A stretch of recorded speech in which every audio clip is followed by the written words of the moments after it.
Hey everybody, welcome to the Happy Harvest Homestead.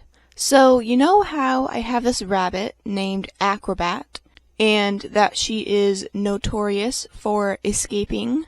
Well, the good news is that she has not escaped, which is good, because she is one of our best does, and I really want her good production and good genetics in our colony.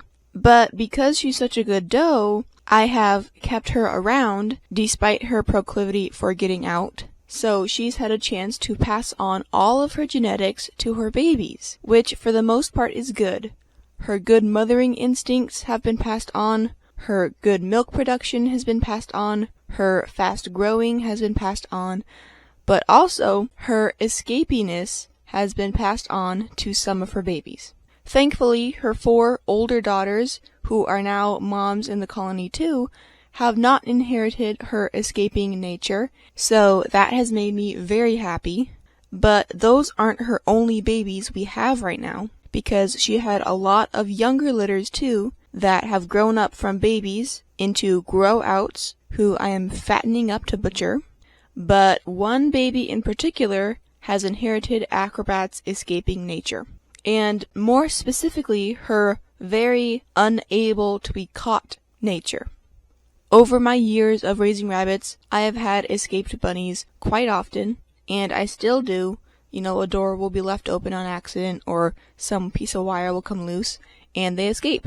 Most of the time, though, it is super easy to catch them, because they associate me with food, and aren't very scared of me, so I'll walk up to them, and grab them, and put them back in their enclosure, and it's fine. But Acrobat is special in that she does not like to be caught when she escapes, so she would run and hide and be very fast and sneaky. She even got to the point where she's learned all about the live animal trap we use, so I would bait it with food, but she wouldn't fall for it, and the past couple times she got out, it was a literal miracle to get her back. And this little bunny, I believe it's a little boy, he has inherited this same trait, and it is super frustrating. The actual way this entire situation came about is the sheep's fault. Usually it's the goats who get into trouble. They will unlock a latch with their mouth, or they will rub and rub and rub against a piece of wire till it breaks, and then go in somewhere where they're not supposed to. But so far, the sheep have been really good. They aren't pushy, they're not mouthy, they've been docile and calm and even a bit skittish, which has been a really nice change from our crazy goats. But recently, they have figured out that the rabbits get grain or alfalfa pellets as part of their diet, and I've been giving them a lot of that because we've been so busy, so I haven't been able to harvest greens for them as much as I want to. And grain and alfalfa pellets are the same treats the sheep really like. So they have used their heads and gone under this rabbit hutch and will push and push and push until the staples holding the wire in place have been pushed out and they completely wrecked the floor.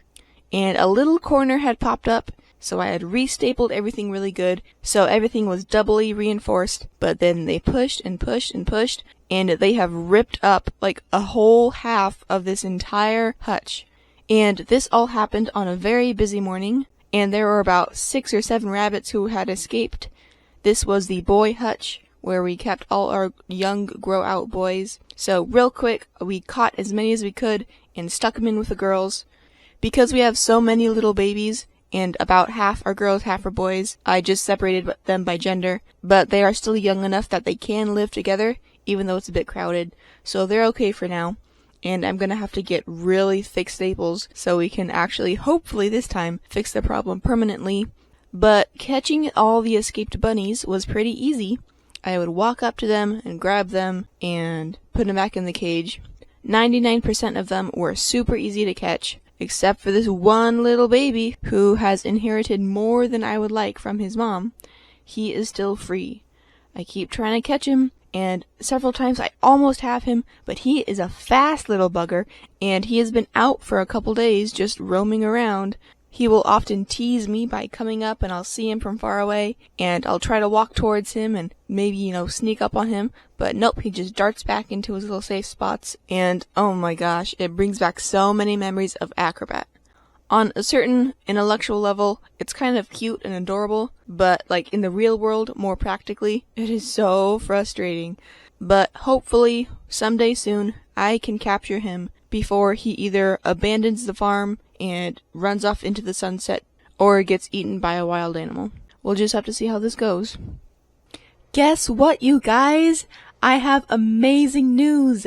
I was finally able to catch that little Houdini bunny who's been evading me for so long. Yesterday night I was doing my animal chores by flashlight, and I happened to see him really close. And it may have been good luck, or providence, or the darkness, but somehow he didn't see me fast enough, and I was able to sneak up on him and grab him and put him back in the big grow-out cage with his brothers and sisters where he belongs. I'm so glad I was able to capture him before anything bad happened to him, and that I didn't have to go tromping through the woods, or set live traps, or do anything elaborate. Oftentimes, things with rabbits work out very poorly, but in this case, everything worked out great, which I'm very thankful for.